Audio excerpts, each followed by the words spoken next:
Filipinos are some of the most welcoming, fun, and family-oriented people on the planet, but let's be honest, there are things we do that make the rest of the world go, wait, what? If you're Filipino, you already know, but if you're not, get ready to be confused, amazed, and maybe even a little jealous.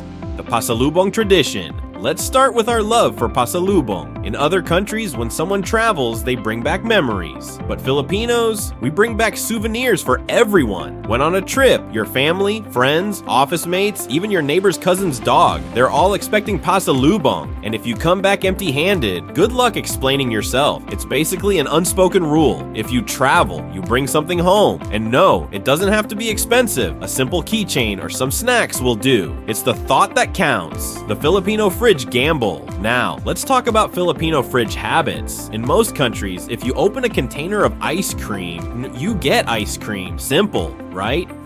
But in a Filipino household, it's a gamble. You could get frozen fish, leftover adobo, or an unexplainable mix of things wrapped in plastic. And yet, we never learn. We still open that tub with hope in our hearts. Because let's be honest, there's still that tiny chance it might actually be ice cream this time. And while we're on the topic of food, the sweet spaghetti surprise. Filipinos love spaghetti, but not just any spaghetti. We make it sweet.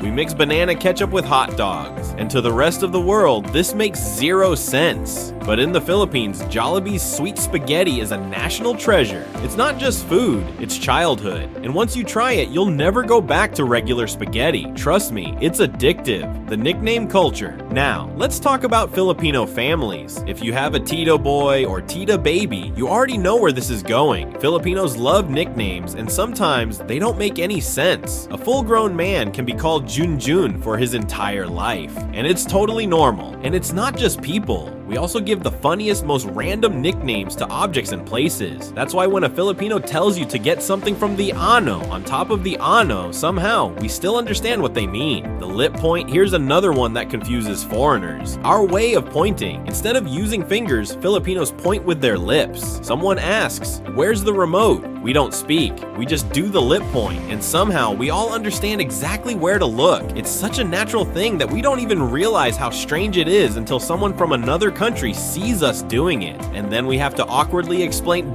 yeah, this is just how we point, laughing in the face of danger. Now let's talk about how Filipinos react in serious situations. Other countries, they panic. Filipinos, we laugh. Whether it's a typhoon, a flood, or even something going completely wrong, Filipinos find a way to joke about it. It's our coping mechanism. It confuses the world, but to us, laughter is survival. The Tabo, the ultimate life hack. And finally, the one thing that shocks the rest of the world, the Tabo. If you know, you know. But for those who don't, a Tabo is a small plastic dipper used in Filipino bathrooms. No toilet paper? No problem. It's a lifesaver. And if you've ever used one, you understand the hype. In fact, Filipinos who move abroad often bring a Tabo with them, because once you've used one, there's no going back. But before we continue, wait. Before we go any further, if you're enjoying this video, make sure to hit that subscribe button. We're trying to reach 10,000 subs, and your support means the world. Alright, back to the list. Filipinos have huge families. Filipinos don't just have close families. We have massive families. It's normal to have dozens of cousins, and somehow we call every older man Tito and every older woman Tias, even if we're not sure if they're really related to us. And when there's a family gathering, oh, you better believe it's going to be loud, but that's what makes it fun. Family reunions aren't just a small dinner. They're full-on events with lechon, karaoke, and endless chismes. Gossip, the magic of Pwede Pa Yan. Filipinos have a special ability, the ability to keep using something even when it's clearly broken. Shoes falling apart? Pwede Pa Yan. Phone charger barely working? Pwede Pa Yan. Umbrella missing half its fabric? Pwede Pa Yan. And don't even get me started on how long we keep plastic bags. We have a whole collection neatly folded inside another plastic bag, ready to be reused 100 times over. So there you have it. Just a few things Filipinos do that leave the rest of the world confused. But hey, it's what makes us unique. Did we miss anything? Let us know in the comments. And don't forget to like, share, and subscribe. Salamat po!